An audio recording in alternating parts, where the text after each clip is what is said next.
SC T-Bar, SC Hupa, Wombachuk. Good morning. My name is Ernie Albers. I introduced my grandparents and then some of the villages that my blood comes from. Thank you so much for having me. I appreciate the opportunity to come chat, to have the platform to talk about living in ceremony. I own a gym called Lifted Arcata, and we do some, I like to call it personalized group training. And we like to specialize in functional movement and human-specific training. And further into that, as far as like my personal, is I've gotten to be very, very blessed in my life.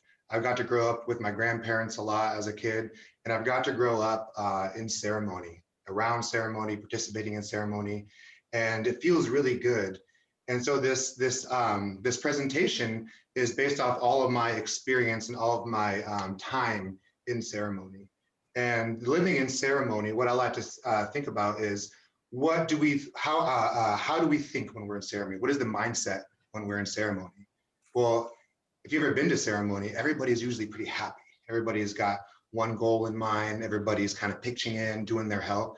So for me, I always say, when in ceremony, we're very deliberate, we're mindful, we're intentional.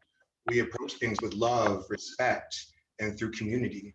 And so when we have that mindset and we start to put it into different parts of our life, we're able to really become rich and have that feeling of ceremony more than just when we're at ceremony, but throughout our whole life. And so I like to do storytelling to kind of hammer down those points, traditional storytelling. So we have some lessons, we have morals, and then they all relate back to our theme of living in ceremony. I've come from a pretty long line of storytellers. The first story that I always like to tell is my great-great-grandma Sewana's story. And why I love this story so much is that I never met my great-great-grandma, but through this story, we have a relationship. And the more I tell this story, the deeper lessons that I get. I started telling it when I was a teenager, and we'll talk about the lessons, but as I've been telling it more when I become a man, the lessons grow too. So this is my first story. All right, so this story is about a little bird. And this little bird has hurt his wing and he can't fly anymore. And it's getting to be kind of cold. It's getting to be winter. And his family, they flew off to be in warmer weather. And that's okay, that's what they needed to do. But this bird, he had to figure out what he was gonna do. He had to find his help. And so he was looking around, he decided, I better go hike around, better go hike and find myself some help. And so he was hiking, and he decided that he would sing himself a song that would kind of help and bring him some luck. And this is the song that he sang.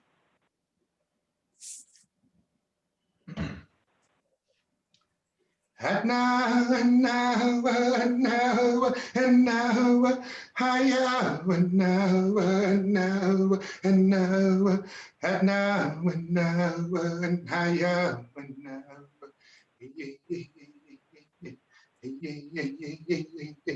Higher, and now, and now, and now, and now, and now, and now, and now. Hiya, and now, and now.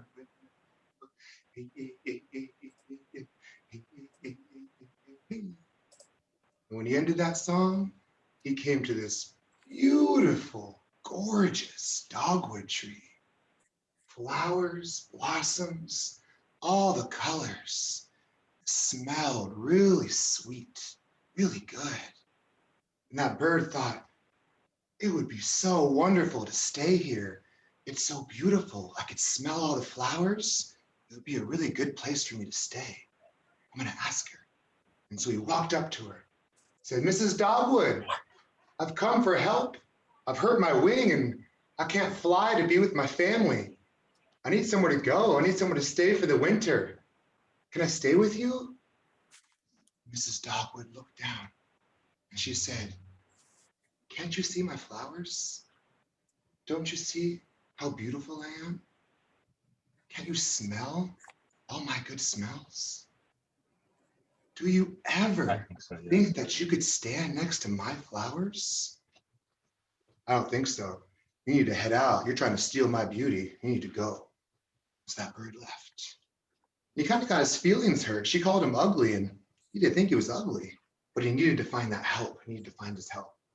So that's okay. It's okay. I need to go find my help. So he kept hiking, kept hiking. And he sang a different song. He thought, I'll sing a different song. This one will bring you better luck. This is what he sang. Hey, honey, hey, honey. Oh, and oh, and oh, and oh, oh, and oh, and oh, and oh. Hey, honey, hey, honey. Oh, and oh, and oh, and oh, oh, and oh, and oh, and when we ended that song, he came to a big, important looking oak tree. As if an oak tree were to wear a tie and a tuxedo, that's what Mr. Oak looked like. He was a very important tree. Everybody knows Mr. Oak. He's really busy. And so the bird thought, well, I bet you I could stay here. I could ask him if I could help him, and maybe he would help me. And so he ran up and he said, Mr. Oak, I've come for help. I've hurt my wing and I can't fly. I need to be with my family, but I can't go. Do you think I could stay with you for the winter? Could I help you out and maybe you could help me? Mr. Oak looked down and he said, don't you know who I am? I'm Mr. Oak. Everybody in this forest knows me. I'm a really important tree. I got a lot of stuff going on. I'm really busy. I don't have time to be dealing with you. Need to head out of here. Need to head out. So the bird left. And two times, a little bird asked for help from his community, who he thought was his friends. 2 times they said no, but he needed to find his help. So he said, it's okay. I got to find my help. And so he kept hiking. He kept hiking. He thought he'd sing one more song. And this is the song that he sang. Oh, and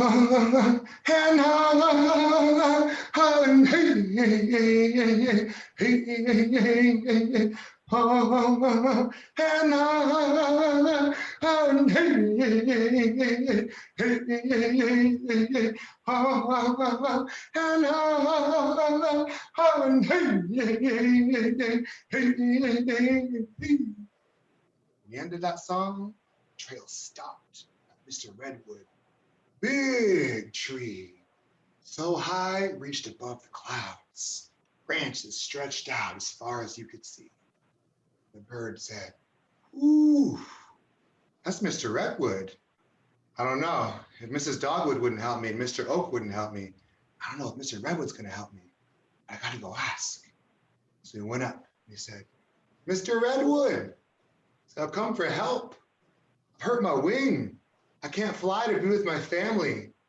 I need somewhere to go for the winter. Can you help me out? Can I stay with you? Mr. Redwood looked down and he said, Pete Wah, of course. Grabbed him, he put him on a high branch. He said, you can see everything from here. We'll take care of each other. We'll keep each other company. It'll be a good winter. It'll be a good winter. And that's how it went. Well, Wagé, those spiritual people, they saw all this going down. They wanted to take some action. The first place Wagé went was Mrs. Dogwood. He said, Mrs. Dogwood, I saw how you thought you were so beautiful, how you smell so good, how you have all these blossoms, that you can't help this little bird. Or that every year, you're gonna lose your blossoms and you're gonna be ugly. To remind you that just because you're beautiful, just because you smell good, doesn't mean you're better than anybody. The next place they went to was Mr. Oak. And Wagé said, Mr. Oak, I saw how you thought you're so important, how you're just so busy that you can't make time for this bird. For that, every year, you're gonna lose your acorns and you're gonna feed the people to remind you that you need to be generous with what you have and you need to make time for everyone. And Wagé went to Mr. Redwood last and said, Mr. Redwood, I saw how you were such a good community member, how you were selfless, how you were friendly, how you were good. So for that,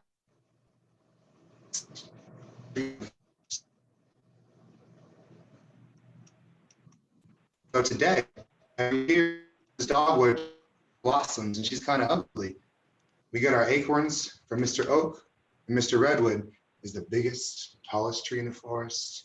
He never loses his leaves. And I love this story so much. It's got so many layers to it. And as I was saying, I've been telling the story for a long time. When I started telling as a teenager, it was the tree story. I really like Mrs. Dog. Sometimes we have things and we're Mr. Oak, we don't want to be like Mr. Oak. We need to make time for everybody. We need to be generous with what we have. And Mr. Redwood is our rock. We make our houses out of Mr. Redwood. We make our canoes out of Mr. Redwood. It's very important. But the more and more I tell this story, as I become a man, as I become a husband, father, the lessons change. I think that it's the very beginning of the story. The bird experiences trauma. He breaks his wing. He can't fly. His family's going away. What does he do? How does the bird react? Does he go out partying? Does he go drinking? Does he feel sorry for himself? He knows he needs help. He knows he needs help. He recognizes it. That takes strength to recognize when you need help. It's hard. And then he has the courage to go ask for help. That's some courage. And then sometimes that help's not always good help. 2 times he asks for help. 2 times they say no, but he keeps asking for help. He's persistent. But not only that, what does he do before he asks for help? He sings. He brings himself up. He goes to ceremony. He does what makes him feel good, what makes him feel strong, what's his strength. So the more I tell this story, the more I realize that's the bird story. And those are the lessons that he brings. And again, I love this story because my great-great-grandma, this is her story. And the more and more I tell it, the more and more her and I have a relationship, the more and more I'm connected to her. And my son tells this story. He knows this story. He's 7. So it's such a beautiful thing that we're going to be able to pass on. But what's so awesome about it is that these are traditional lessons that still apply to today's world. Absolutely. Absolutely. So that's my first story. And then what I want to talk about is ceremony, right? I always say it's such a beautiful time to be Native right now. Locally, we have so many ceremonies here. We have the jump dance, the deerskin dance, the brush dance, flower dances, boat dances. I'm so happy that my sons are going to live in a world that those are normal. Those are always happening. You know, my grandparents, they did that fight. Right? They were fighting for those rights for us to be able to do that. And so, you know, it's a beautiful thing to have all these ceremonies. But something that my stepdad says is that when you're making a soup, you can't just keep adding water and think that it's going to be good. So we have to think that we can't just add people and expect that our ceremonies to be good. We still have to teach. We still have to learn how to be in ceremony. And so with that in mind, I like to tell this story. And it's a coyote story. It's Segep's story. And growing up, I've always loved Segep stories. You know, Segep's that trickster. He makes those mistakes for you so you don't have to make them, right? I wanted to name my first son Segep. And my grandpa said, don't do that to yourself, son. Don't name your son Segep. You don't want that. And so I didn't. My first son's name is Nick, which is grizzly bear. And my second son is Uri, which is black bear. So they're the Bear brothers. But this story is one of Segep's stories. So Segep, he was kind of, you know, moseying around his den, kind of scheming on who he was going to get next. When all of a sudden, he heard this beautiful, beautiful voice. And it's a song. He's listening, and it's a woman. She's singing so beautiful. And Coyote thought, who's singing that song? Who's got that kind of voice? I gotta go find out. And so he was just drawn to it. He was hiking. And so he worked his way through the brush, And then he crawled under the bushes. And then he had to go through the creek, so he waded through the creek, just hearing that song, wanting to hear that song. And then last, he was hiking.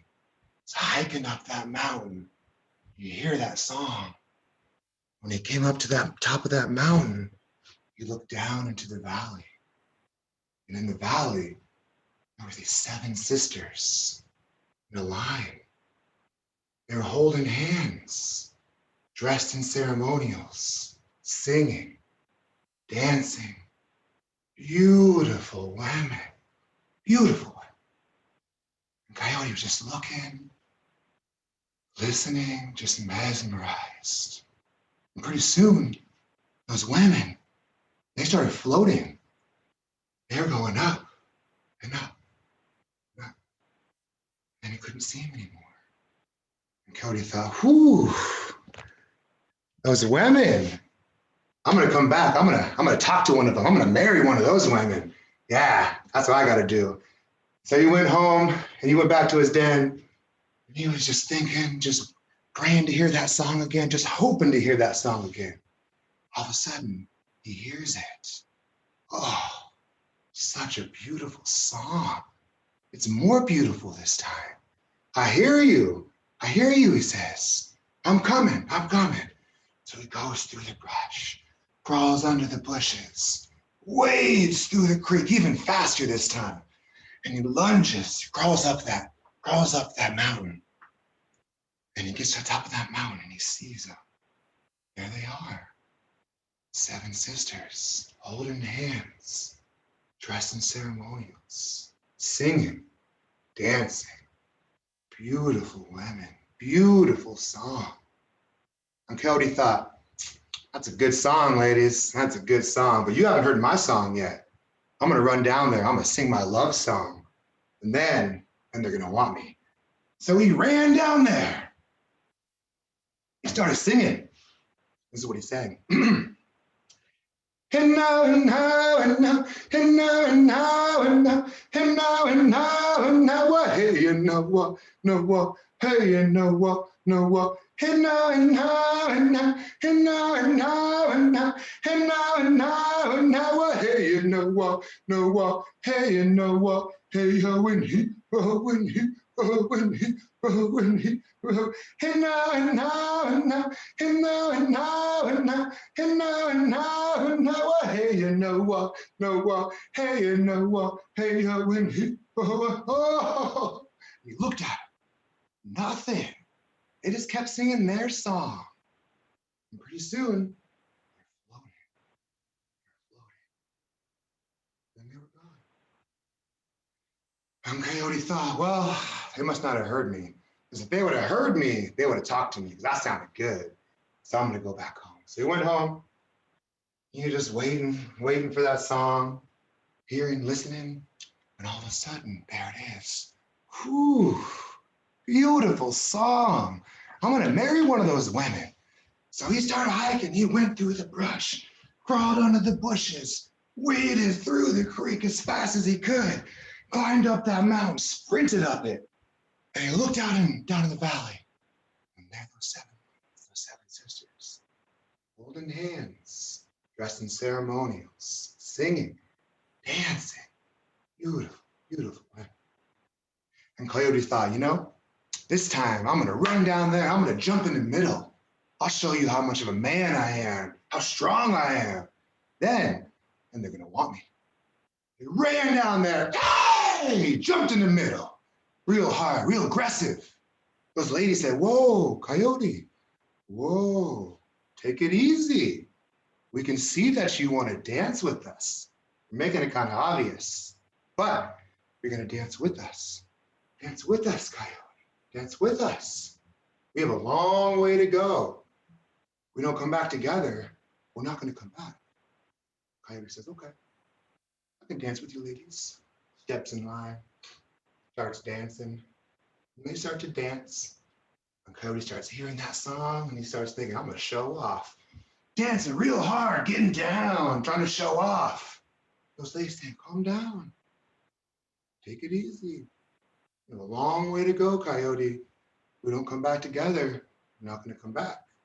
Coyote says, okay, okay, I can take it easy. And so he's dancing, and pretty soon they start floating. And Coyote's floating, and he's trying not to freak out because he's floating, and he's looking around. You can see his dead. Excuse me. You can see the river bar over there. Pretty soon, everything started getting small. And he's dancing, and he hears that music again. He's like, he just can't help himself. He's got to get down. He's got to get into it. Pretty soon, he's getting tired. He's getting tired, and he's holding on to these ladies' ankles. And he's trying to dance, and oh, he falls asleep. He falls and he falls. Pat! Hits the beach. Whew, explodes into a million pieces. And those seven sisters, they kept going up and up and up. Well, that's the end of this story. But today, if you go out to the beach and you see all those pieces of driftwood, that's Coyote's bones from when he exploded. And if you look up at night and you see that Big Dipper, that's those seven ladies. They kept going up and up and up. This is the flower dance story too. It's one of our ceremonies when a lady comes of age, and we get our medicine from those seven sisters. That's another story. It's another topic.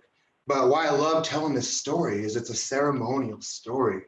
These women, they're having a ceremony. They're dancing. They're singing. They're focused. Coyote, when he comes to ceremony, he wants to find a woman. He wants to, show everybody how good he can sing, how good he is at jumping in the middle. I want to find a woman. None of that's ceremonial. None of that's about ceremony. When we go to ceremony, it's about what we do together. It's about putting something bigger. It's about being selfless. My examples are always that some people need to bring the food. Some people need to bring regalia. Some people need to dance. Some people need to clean the trails. Some people, my mom must say, some people have to take out the B&Bs. Because if we're up on the mountain for a week and we have B&Bs that don't get taken out, it's kind of a bad situation. But all of these roles are important for us to have a ceremony. And no one's worried about who's doing what or why they're doing it, or if they're doing it with as good as they could be, because you're focused on your role and how good you can be in your role. And roles change. I used to always have to put my grandpa's socks on, his shoes, grab his coffee. I still do that stuff, but my role has changed throughout the years. And so with the lesson of this story is we don't want to be like Coyote, right? We come to ceremony and we come selfless, we come open, we come for all the right reasons, we make ourselves available, and then we are in a good place. So that's my second story. And I like following that one, following the first one with that one, because we're talking about living in ceremony. And so that's what ceremony means to me. Right? That's an example of ceremony. The next one I want to do, drink, is, well, let me check to see if we have any questions real quick. Got 2 stories in. Any questions? I'm not seeing any questions so far. All right, we'll keep going. Okay, so the next story that I want to talk about is Rabbit's story. And before we talk about Rabbit, I like talking about the time I got to spend with my grandma, my nana, my mom's mom. And it was such a special time, when I was growing up, my kid's age, about 7 or so, I got to spend a lot of time with her. And she was the best grandma. She taught me how to play poker. She taught me how to light lighters, childproof. I'd light her cigarettes for her. I'd vacuum her carpet and she'd give me $10. Like, she'd always have a big candy jar. Just the best grandma. And, that really got to shape who I am too, as far as that relationship with my grandma, with my grandpa, and all the time that I got to spend with them. So I always like to talk about my grandma before I go into the story of Rabbit. And everybody knows Rabbit, yeah? Furry, cute, yeah? Rabbit's a boy. Rabbit doesn't want to be furry and cute, He doesn't like that. He wants to be a man, he wants to be tough. And this is his story. So Rabbit had a really good relationship with his grandma, and he spent a lot of time with her. His grandma was the healer of the village. She was the medicine woman. And so he spent a lot of time, with her. And she'd go out and gather herbs every weekend. They'd go out and gather herbs together. He would help her. And they would sing to each other as they were gathering the herbs. They'd hike the mountain and they'd sing. And this is the song that they'd sing together. Hi-yin, hi-yin, hey, hey, hey, hey, hey. Hi-yin, hi-yin, hey, hey, hey, hey, hey. Hi-yin, hi-yin, hi-yin, hi-yin, hi-yin, hi-yin, hey, hey, hey, hey, hey. Hi-yin, hi-yin, hey, hey, hey, hey, hey. Hi-yin, hi-yin, hi-yin, hi-yin, hi-yin, hi-yin. Hey, hey, hey, hey, hey, hey. Hi-yin, hi-yin, hey, hey, hey, hey, hey. Singing. Well, every weekend this would happen. One weekend, Rabbit was hiking. He was hiking to his grandma's house to gather their herbs. And he hiked near the river bar. And on the river bar, there was a big stick game going on. Whole village was down there. All the men and boys were playing sticks. Rabbit was just watching. And Coyote looked up and saw Rabbit and said, "Hey, you gonna come down here? You're gonna play sticks with the men? You're gonna go over there and be with your grandma. You're gonna go do that stuff. Come on, come be a man, come be strong. Come play sticks." And Rabbit thought, I don't really want to. He said, but I'm pretty fast. I bet you if I scored one goal, maybe they'd leave me alone. They stop picking on me. And so Rabbit said, okay, I'll come down. I'll come play sticks. And so he went down there. He started playing sticks. Well, sticks is a violent game, and they matched him up with Badger. Badger twisted up his leg, broke it almost. Rabbit hobbled off. He had to go. He had to go get healed. And so he was thinking, oh, I got to go see Grandma. I was supposed to go help her today. I got to go. And so he hobbled up to Grandma's house. Grandma Rabbit, she came out. She said, hey, you're late. I already gathered all the herbs. Lunch is ready. Come on in. And she started looking at him. What's going on with you? Why are you limping? Rabbit hobbled in and said, I played sticks. And Grandma Rabbit said, you did? Why? And Rabbit said, I just wanted to be a man. I just wanted to be tough. I just wanted to be strong. I just wanted to fit in just once. And Grandma Rabbit says, Rabbit, you're not tough. You're gentle.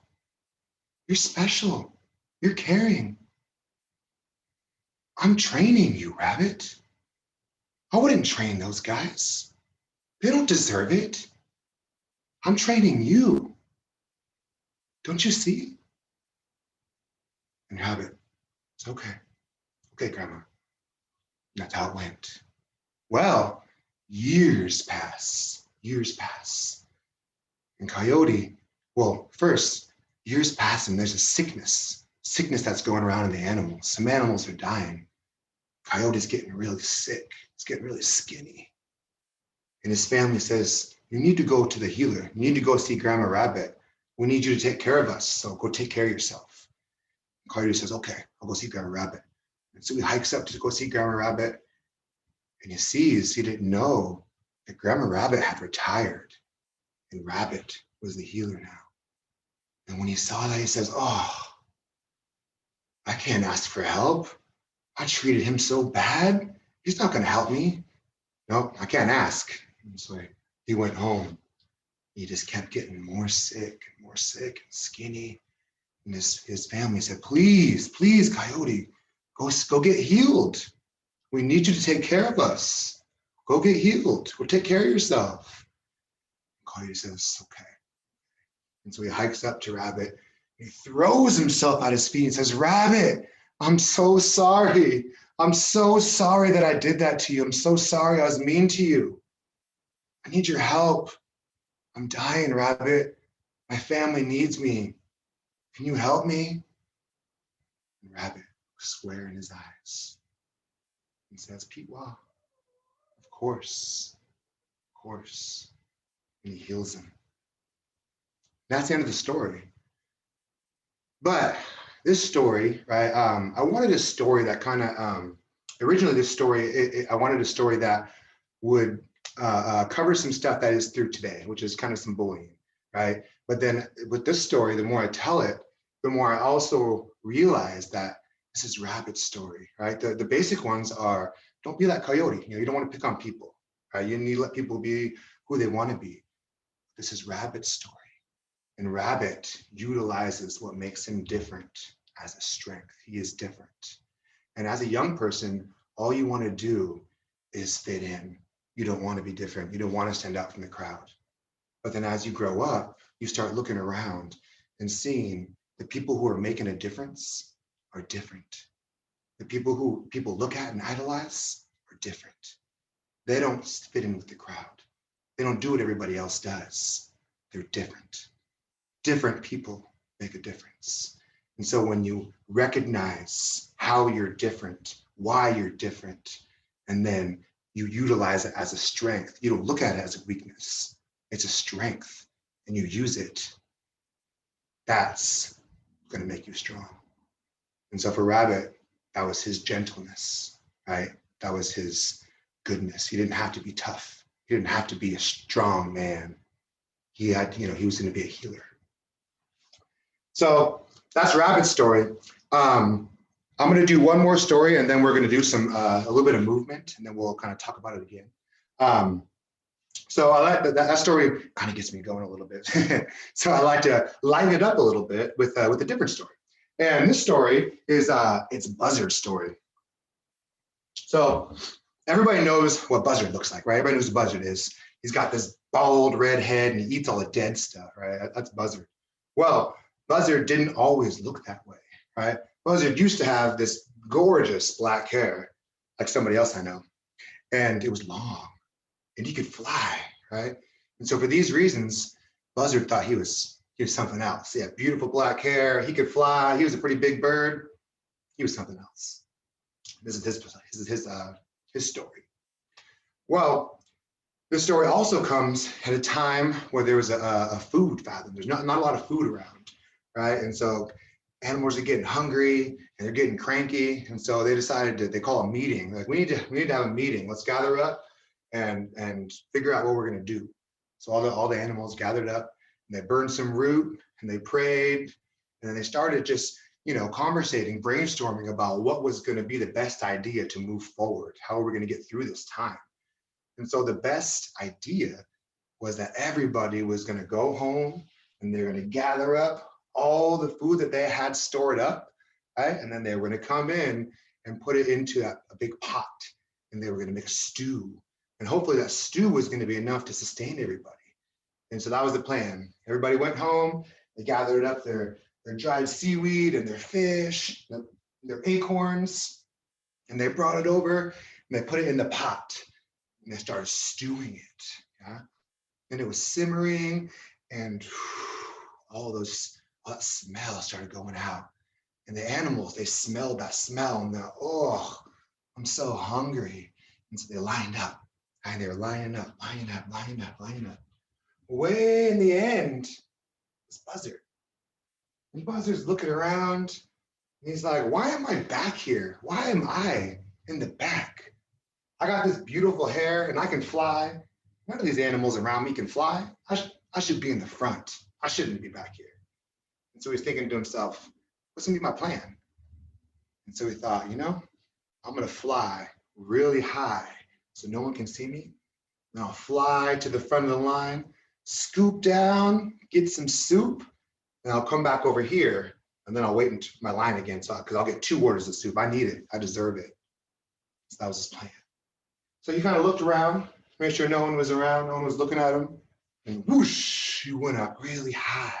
No one could see him. And he started flying. And he was flying to the front of the line. He was seeing all the people that he was passing. It was a long line. There's a lot of animals. He started to get bored, and so he thought, let me sing myself a song.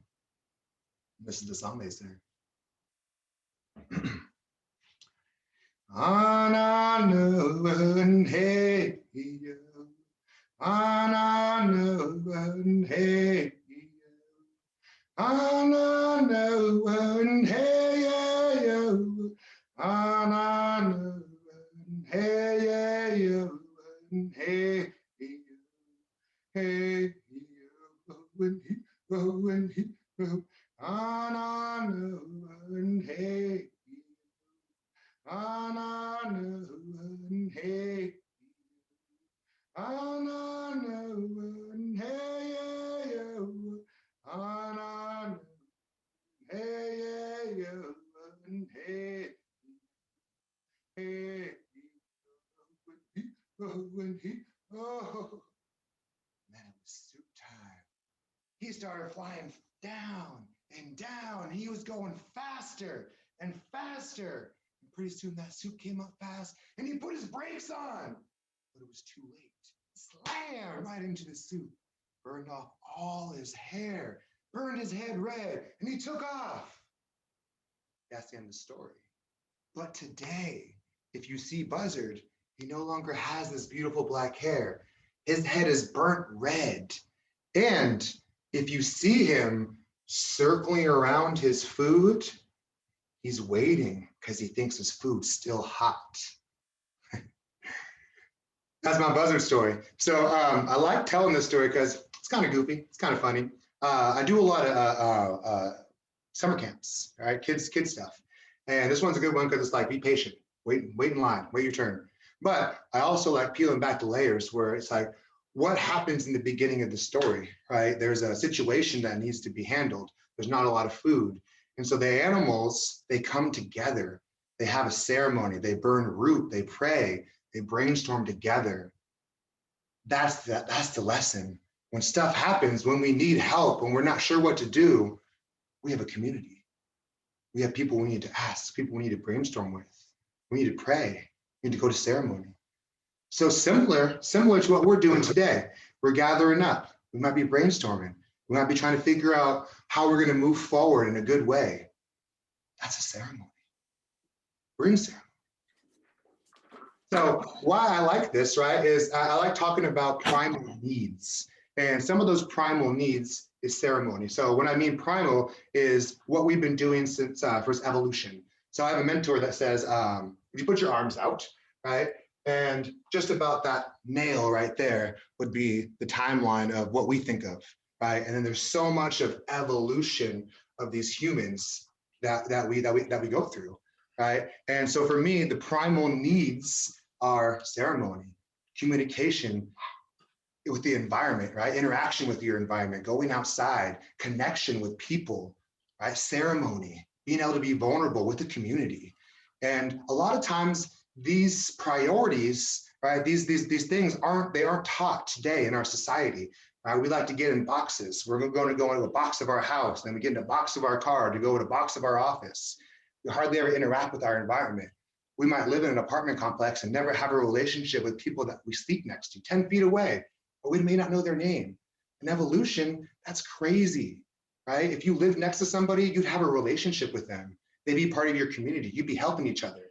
But in today's world, that's not prioritized. That's not, it's not looked at. It's kind of weird, right? Don't talk to people. Look at your phone. You know what I mean? And through that, right, we're all sit down, we look into screens. Even now, I'm looking into a screen. Shoulders might be getting rounded forward, right?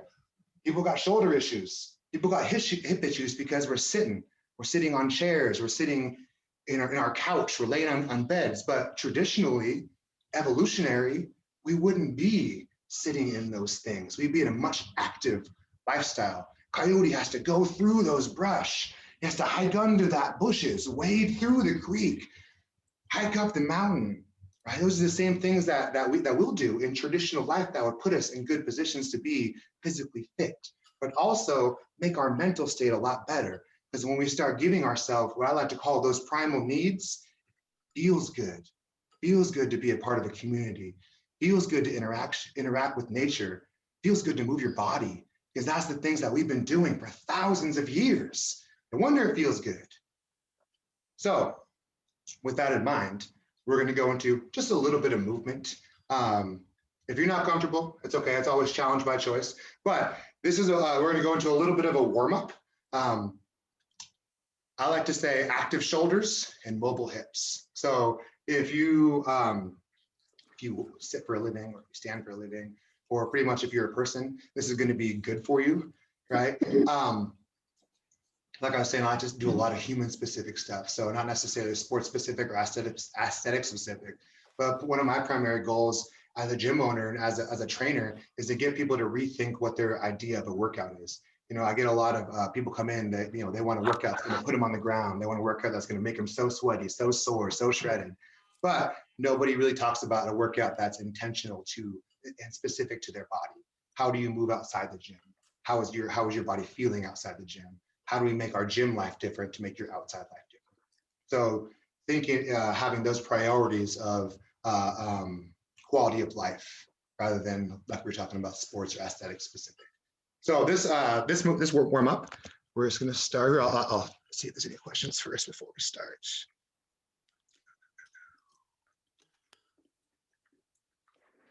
Oh, thanks, guys. Some nice messages. No questions, though. That's okay. All right, so we're going to go. We're going to go into our warm-up. I'm going to change my view here so I can see if anybody's going to join me. And if you don't put your camera on, that's okay too. I'm used to that. I'm used to talking to black screens, making jokes to myself. You gotta think you're funny. Okay, so what I'm going to do is I'm going to have my chair. Actually, I need to make myself big again. I'm sorry.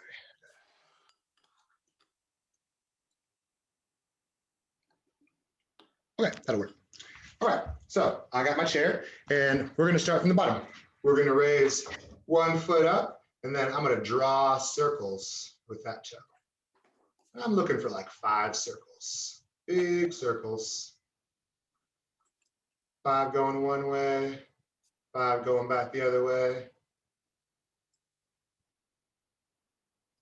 And then we'll go to the other side.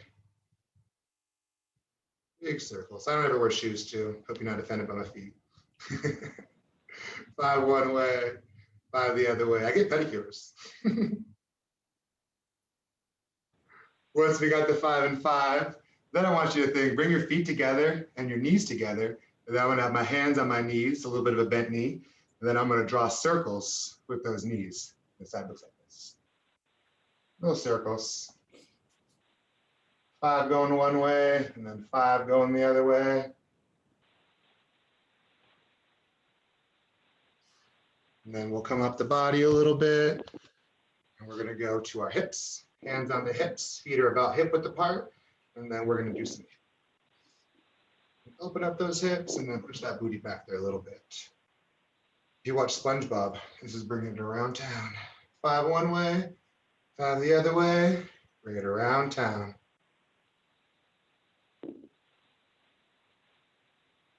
Once we got those, we're gonna move up the body a little bit more. Hands are at the sides.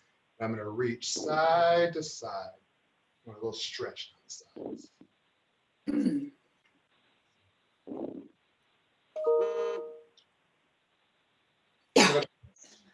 Once we got those, we're looking for about 8 of these, 8 to 10, and that's 4 to 5 per side.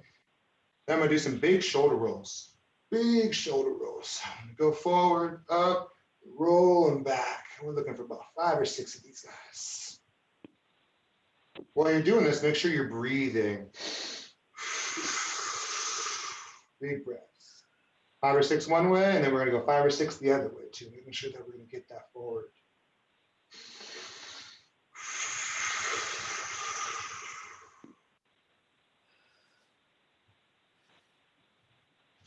And then we're gonna go one hand reaching over towards my ear. I'm gonna be nice and tall, shoulders are down. Gently just pull down on that head. You wanna feel a stretch in your neck, down your trap. And then we're breathing. I'm gonna take a good 3 breaths.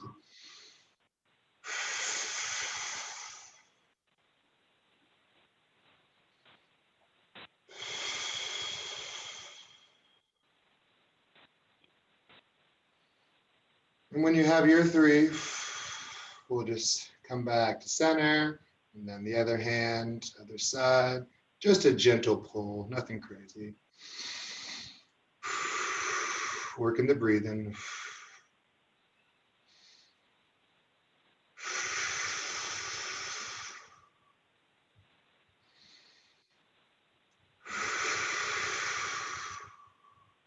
All right, now we're gonna get loosey-goosey, as I like to call this warm-up. So now you're gonna shake out your hands. So think if you're trying to dry your hands off without using any paper towels or anything. Texting fingers, typing hands, shake them out, loosen wrists. And then once we got a few of those, then I'm gonna put my hands in my armpits, and then I'm gonna draw circles. I call these chicken wings. Everybody loves chicken wings. While you're doing these chicken wings, I want you to think, I don't want my shoulders to come up. My shoulders should stay down as we do 10 one way and then 10 the other way. Once we got our 10 and 10, then I want to put my palms out to the sides. And while I do this same thing, I don't want my shoulders to come up into my ears. I want those shoulders to stay tucked down. And I'm going to draw little circles, smaller little circles. 10 going one way, and then 10 coming back the other way. Take your time, take your time.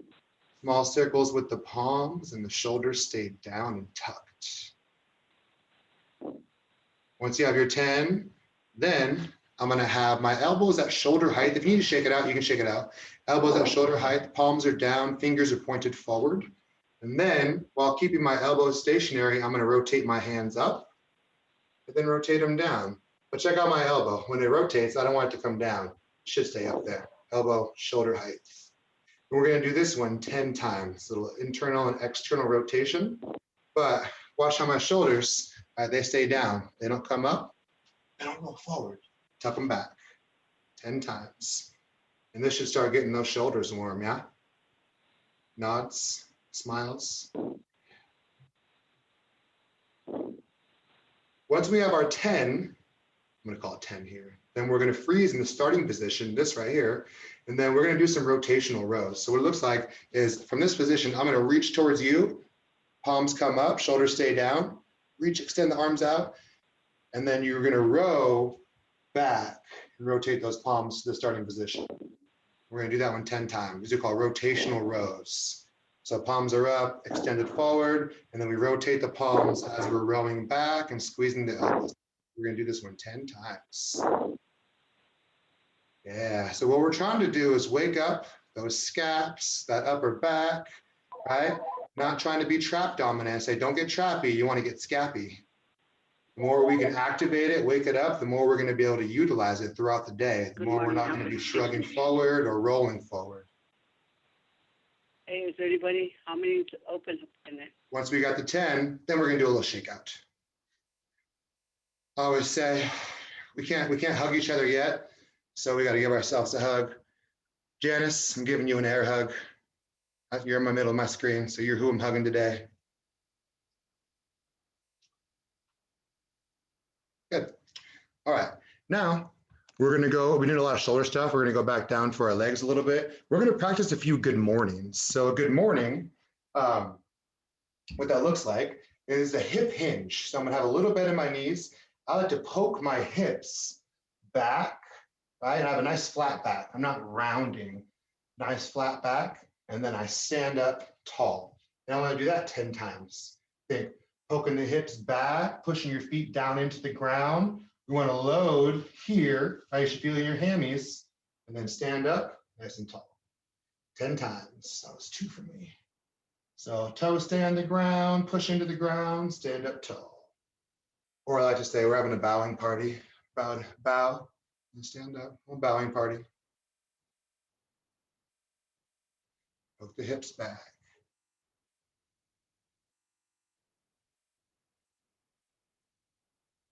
Good. Once we got our 10, then I'm gonna grab my, whatever I'm gonna hold on to, maybe your desk, your chair. We're gonna do some leg swings. And what I wanna do with this leg swing is I'm gonna open up my hamstring, kick forward, and then just reach behind me a bit, but make sure you're not gonna kick anything or anybody.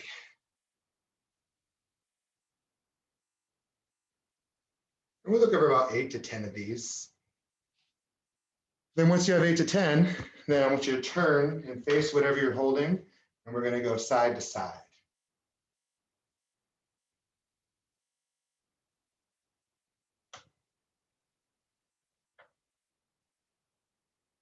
Once we have 10, then we go to the other leg. We're gonna start by kicking forward, opening up that hamstring, and then reaching behind you. My hands are starting to sweat, so I feel like I'm getting warmed up. 10 going forward and back, and then we'll go 10 side to side, across your body.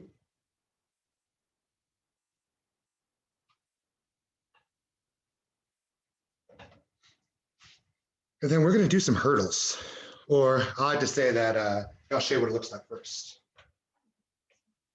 So I'm gonna hurdle over, hurdle back over, and then I'm gonna step under. And use that hinge, poke those hips back and step under. But I also like to think that we're gonna get ready to go rafting. All right, so we go step in the raft. Oh shoot, I gotta pee. Now you step out of the raft, and then we gotta find somewhere. So we step under that branch, we do our business, and then we step back under that branch. We're gonna do that 5 times. Step over, back over, step under with a hinge, step back under with a hinge. If we had some music, it almost looked like a dance. A couple more times. Under, we're synchronized, yeah. First time. Ooh. Under, beautiful. All right, so we just got a couple more things that we're gonna do. I promise we're almost done. And this is gonna be good for hips. This next couple things we're gonna do is for hips. So I'm gonna show you a ground one, and then I'll show you how to do it with a chair elevated. So on the ground, what it looks like is I take a big step back, right? One knee's up, one knee's down. Both hands are on the inside. My right foot's forward, so my right hand and elbow go down to the ground or as close as it'll go, and then up to the ceiling. And we're gonna do that one 5 times. But if you need to elevate, what I would do is put your foot on a chair. So then it looks like this, where one foot goes on the chair, and then if I can, my hands go on the inside, my right foot's on the chair, so my right hand and elbow go down towards my foot, and then up to the ceiling. But we're trying to get some rotation with that top half, right? While that bottom half is staying put. So we do 5 on one side and then 5 on the other. So remember, whatever foot, right? If my left foot is on that bench or that chair, my left hand and elbow go down and then up. You want to open up towards whatever knee is up. Open up, and then we breathe.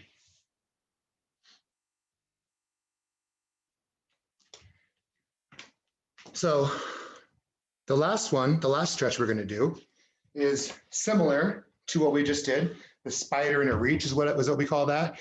The next one I'll show you is called the twist and dunk. What that looks like is same thing. I'm going to have one foot up, or if you're on the ground, one knee up. My right foot is on the bench. So I'm going to take my left hand and put it on my right knee. And then with my right hand, I'm going to turn and twist towards the side.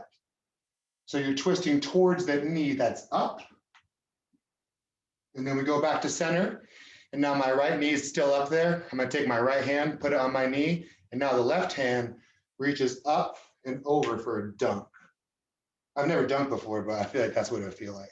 We're going to do that 3 times. So right knee's up, right? I'm going to twist, open up towards that right knee. And then with my left hand, reach over for that dunk. And you want to feel that stretch all down your side. 3 times on one side and then 3 times on the other. And then we'll chat more.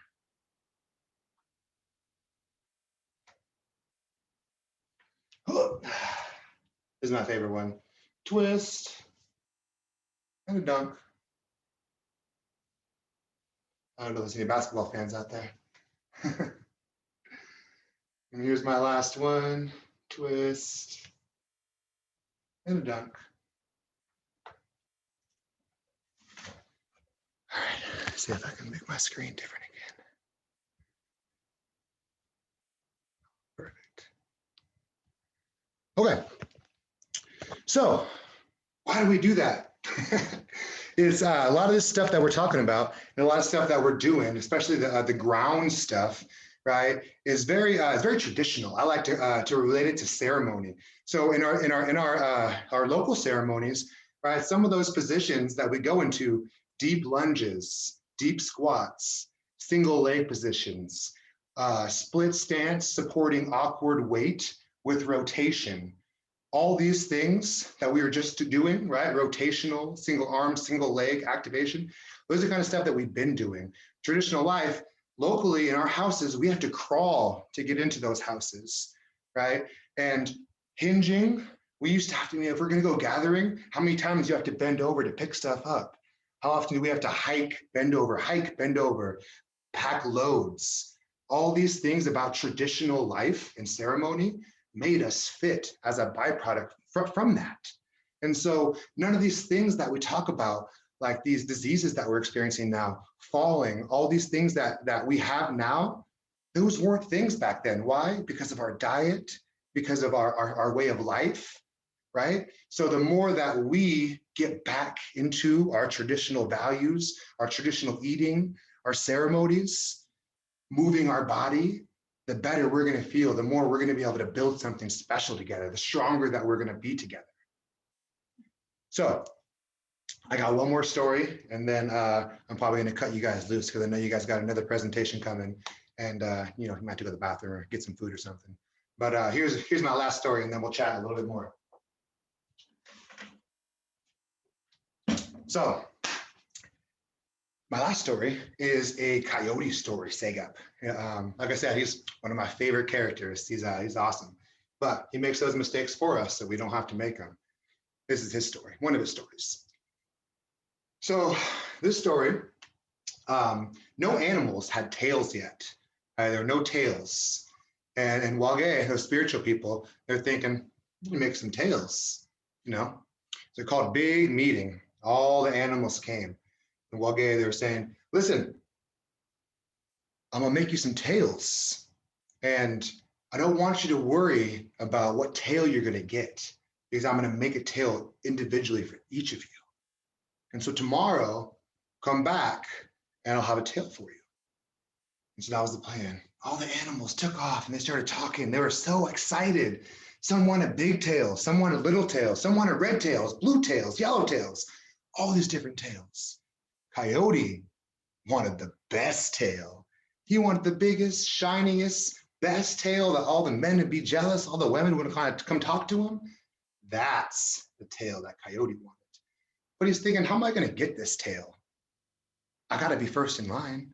I got to look at all the tails, and then I'll pick which one's going to be mine. That's how I'll get the best tail. So that was the plan. And so he went about his day. People were cooking, building fires, telling stories. It started to get dark. People were going to sleep. Not Coyote. He was staying awake. He needed that tail. So he was building his fire, just thinking about how awesome his tail was going to be. He started to get a little tired. His eyes started to get heavy, and he was looking at the fire.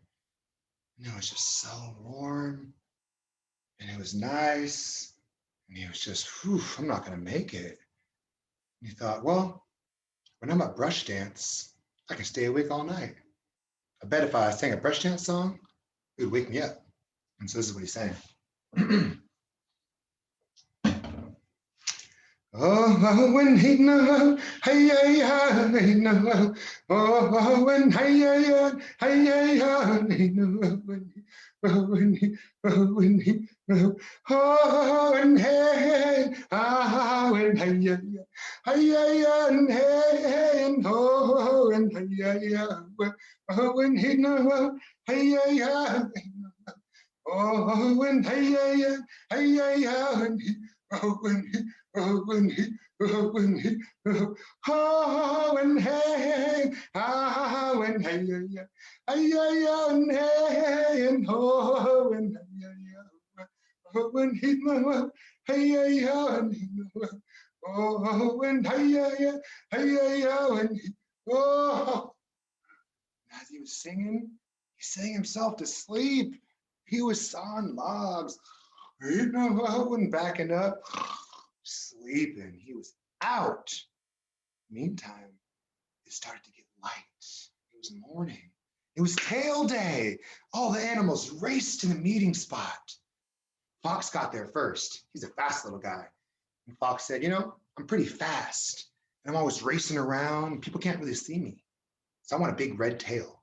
So Fox got a big red tail and he took off. And then Bear and Deer, they came in next. And they're like, we're always chasing each other through the brush. We don't need big tails. Let's get little fluffy tails. So Bear and Deer, they got little fluffy tails and they took off. One by one, all these animals started getting their tails. Coyote woke up. I fell asleep. His tail day. He raced to the meeting spot, raced there. No one was there. It was just Wage, the spiritual people. They had this tail. Coyote was looking around. He walked up. He looked at that tail. And this Wage said, Coyote, I have your tail. Coyote looked at it. Wasn't what he wanted. Wasn't the right size. Wasn't the right color. Wasn't at all what he wanted. And so he said, you don't have any more tails? And Wage said, no, this is your tail, Coyote. I made it just for you. And Coyote looks at Wage and says, you can't make any more? And Wage says, no, Coyote, this is your tail. And Coyote says, okay. And he grabbed it. And he took off. He didn't say thank you. He just left. And he was looking at this tail, just thinking to himself, this is an ugly tail. Who would want this tail? Man, it's not at all what I wanted. Not at all. So he got home, threw it in the fireplace. Says, I don't want that tail.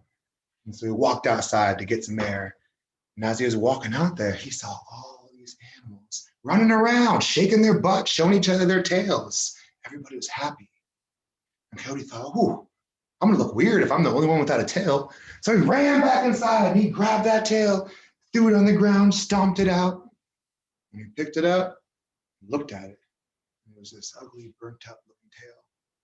He had to put it on. That was his tail. And so today, if you see Coyote, he doesn't have really a nice tail. It's kind of ugly tail, kind of burnt up looking, because he didn't appreciate what Wage was doing for him, wouldn't appreciate the gift. And so I really like to end on this story because I've been to a lot of presentations. I was very blessed to be a part of a youth group that got to do a lot of traveling and be exposed to a lot of different presenters. And through that, you get to see how much work goes into facilitating stuff. How many people have to put in work, how much money has to go into having these opportunities for us to get together and gather and share information, have fun, communicate, all these different things. And so I always like to end on this and say, I really appreciate it. I appreciate, like I said in the beginning, I appreciate the platform. I appreciate the time. I appreciate Melissa and Crib for putting this together and allowing me to chat with you guys. I'm going to come back on the 10th of next month. My lovely mother and my son, we're going to do a presentation, another storytelling presentation with some more movement. So if you have any requests on movement or any more questions that want to be answered that we don't have time for today, then we can do that on the 10th as well. So with that, maybe I'll check for some questions. Melissa, I'm going to hand it back over to you. So I don't know that there is questions, but there are a lot of compliments and a lot of people want you to come back. As Ernie mentioned, if you guys have any special requests for our presentation on March 10th, please use the chat or unmute yourself. And, if you have questions specifically for Ernie, this is a time to unmute yourself and say anything that you would like to say. So I did include the links in here. I will go ahead and put them in again. And then I do want to share that we do have our heart health and dental health presentation right after this one. there is a link in the chat in addition for you to register. If you'd like to join that presentation, it is at 11 a.m. We still have about 20 or so minutes. So if there's anything, Ernie, that you want to share or any questions, again, please let us know. Here, he's muted. All right, now I'm back. I saw one of the questions was, where do I get more information about the, exercising for quality of life? Check out the gyms, check out some functional movement stuff. That would be the thing that I would go towards. I'm certified in CrossFit level 1 and 2, and I'm also certified in functional movement systems. And most of the warm up, most of the gym that I run, it's really geared towards that FMS, that functional movement system. So if you can find anyone that will give you an FMS screen, they'll give you a lot of correctives to improve your imbalances. And a lot of times for me, I always tell people, like, when you improve your imbalances, when you're aware of your imbalances, when you're aware of your dysfunctions, right, then you're more likely to combat it. The more that we activate where we want to activate, the more we can stimulate it, wake it up, right, maneuver it, the more you're going to be able to utilize that throughout your life in real time, right? But if we're just free flowing, the body's always going to go to the path of least resistance. And a lot of times that's not going to be the best path, right, for building resiliency. And that's kind of what we want to do as we grow with age. You want to build that resiliency, like we're talking about, falling, and these chronic diseases, for older people have never been a thing for us. And based off of our movement and our diet and our ways, like that was the reason why. And the more that we live in this society, the more that we are exposed to the different types of foods, the different types of, things that are not going to take us away from who we were supposed to be. And so for me, it's like, always the human specific movement and the interaction with environment, interaction with people, and having it be, intentional. So that would be, I'll get off my soapbox, but that would be what I would say. I have 2 questions, Ernie. Alana from Moortown. One is, do you do any of your workout things via Zoom? Have you? We haven't recently. I'm doing some work with a local organization, UIHS, United Indian Health Services. I'm going to start doing stuff with them twice a week, half-an-hour Zoom sessions that are just kind of like what we just did. I like to call it loosey-goosey, active shoulders and mobile hips. And I mean, not right now, but eventually, I'd like to start some things. I'm definitely open to collaborating with people and, that would be awesome to do. We have a youth program here, and we've been doing some social distancing, working out with the kids and stuff. And the kids would love you, And then I guess my second thing is with the storytelling. I believe Crib's recording this, and so I think it'll be awesome to bring back to like my own family at home tonight and have them watch this whole thing that we went through today, because my 12-year-old loves doing storytelling, and he tells some of our mighty traditional stories, and awesome. He would love the way you did. You did amazing on your storytelling. Thank you. Oh, thank you. Well, I invite you to come to our next one, and my son will also be telling that little bird story with me. He plays a part in that.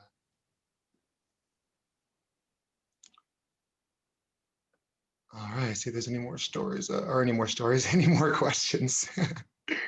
Hi, Ernie, this is Gail from Redwood Valley. I just want to thank you. Your grandma, your mom, your family would be proud of you. It was so wonderful to be reminded of how we weren't so sedentary, in years past, and that we had to gather our food and, didn't think anything about walking. And I can remember that. I can remember going with my grandma and walking to the river to dig roots and gather willows and basket materials, and would think nothing about it. And now, as an elder myself, I really appreciated the movement today, because I know I'm not moving in as much as I should and need to. So I really look forward to the 10th, and I really want you to create a YouTube channel so we can join you.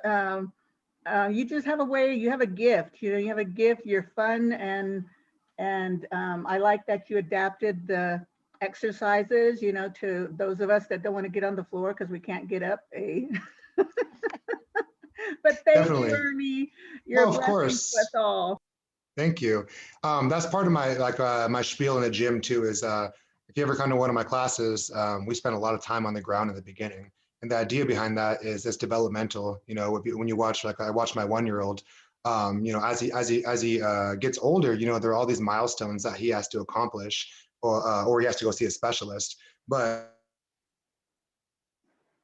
as we get older, there aren't these milestones, there aren't these like movements that we talk about anymore, as crawling, being on the ground, rolling over, all these things that we do in the warm-ups. Right? I like to think that the more time we spend on the ground, the better relationship we have with the ground, the easier it's going to be for us to get up and down.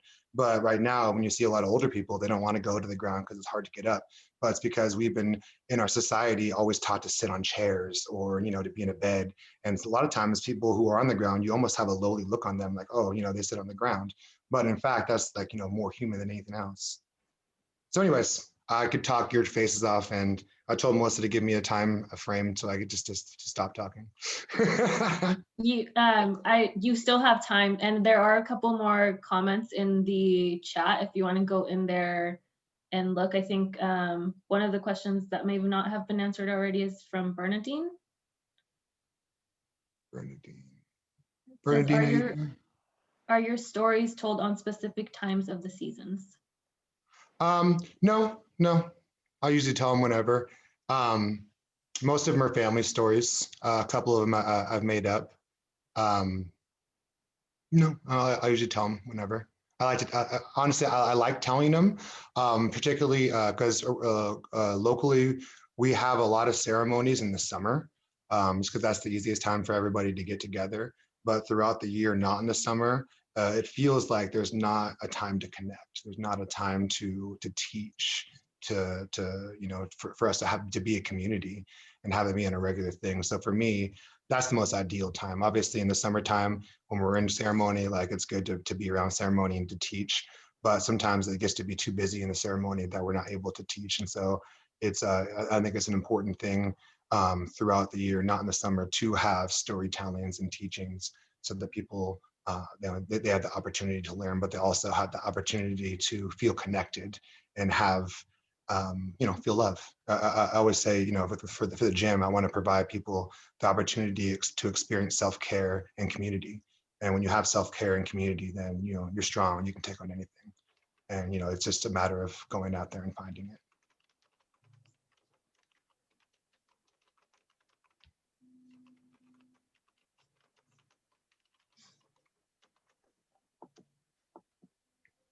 Contact info. Sure, let me put that in there. It's really easy. It's Ernie at liftedarcata.com. And that's the name of the gym, is Lifted Arcata.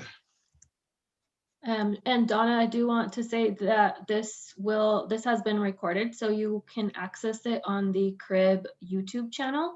I will send a follow-up email after this meeting so that everybody has the links to upcoming presentations, and then also the link to this recording.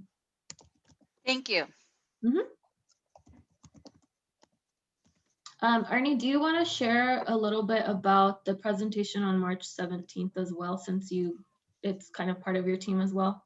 Yeah, so I also do a lot of work with the Warrior Institute. It's a local, I don't know, I guess a local group that we do a lot of different community service type of work, mostly based off the river.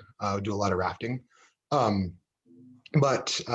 So we're going to bring in a couple of people. The 10th is going to be me, my mom, and my son. The 17th will be Jude Marshall, and he works at the UIHS. He works in nutrition and in the garden. So he's going to do a presentation on food as medicine, using food as medicine, as well as touch on some gardening tips, because we're about to, you know, get into that time where we're going to start doing some gardening. And then I'll come in and do a little bit of a story, because I like telling stories. And then Marba, another one of our friends, is going to come in and do a recipe card and show you how to cook some good stuff. And for those of you who do register, we will be sending out materials. So please register and complete the survey that is linked with that registration form.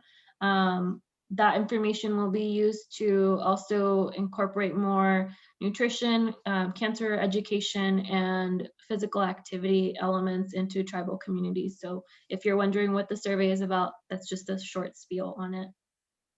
And with the presentation with me and my mom, we're going to do, and my son, excuse me, we're going to do some more movement stuff. Ideally, we're going to get some yoga mats. I'm gonna show you guys how to do some banded activation. For me, banded, I'll talk more about this in the next one, but resistance bands, those are my favorite piece of equipment. They're super handy, and you can do activation, mobilization, stretching, working out, all with that band. So we're gonna do some stories, some movement on the ground with yoga mats, and I'll give options for not on the ground, and then some banded stuff that you could utilize to help you throughout your day, especially if you're gonna, work on your computer all day, taking 10 minutes to do some activation, and you'll feel good moving.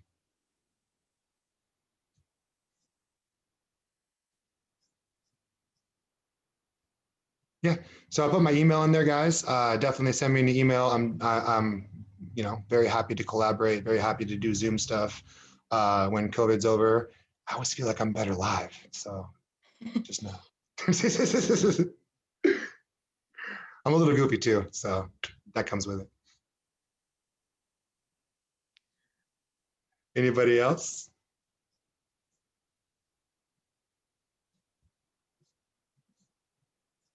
Doesn't look like there's any more questions. So if you're okay with it, we'll stay on for a couple more minutes. And then for those of you who don't have questions, we gave you back 10 minutes of your life today. So thank you so much for joining us.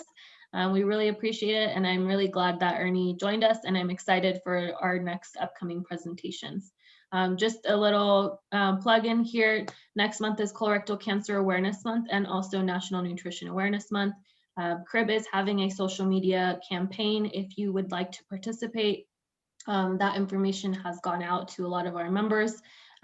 We will have a prize for the individual or organization who makes the most posts on colorectal cancer.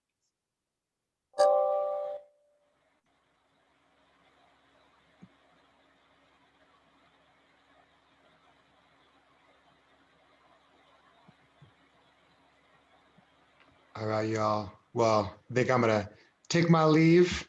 Happy Thursday, everybody. Hopefully I'll see you on the 10th. Thank you, Ernie.